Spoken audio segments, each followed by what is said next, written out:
Welcome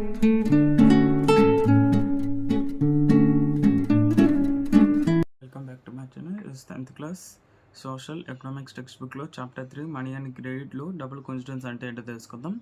double coincidence a situation in which both parties, the seller and the buyer, have to agree to sell and buy each other's commodities. Commodities అంటే basic resource అంటే a thing which can fulfill a person need. అంటే ఒక పర్సన్కి అవసరాన్ని ఒక వస్తువు తీర్చగలిగితే దాన్నే resource అంటారు. అంటే డబుల్ కోఇన్సిడెన్స్ అంటే ఏంటి? ఏ సిచ్యువేషన్, ఒక సిచ్యువేషన్ అందులో బోత్ పార్టీస్ అంటే రెండు పార్టీస్ అంటే సెల్లరు బయ్యరు అగ్రీ చేయాలి. దేనికి? వాళ్ళ దగ్గర ఉన్నది ఇతని సెల్లర్ దగ్గర ఉన్నది బయ్యర్కి ఇస్తాడు, బయ్యర్ దగ్గర ఉన్నది సెల్లర్ తీసుకుంటాడు. అంటే ఫర్ ఎగ్జాంపుల్ పర్సన్ ఏకి వీట్ కావాలి, అదే పర్సన్ బికి షూ కావాలి. పర్సన్ ఏ అన్నవాడు షూ మేకర్, బి అన్నవాడు ఫార్మర్. ఇతను వీట్ పండిస్తాడు, ఇతను షూ మేకర్ గారు షూ చేస్తాడు.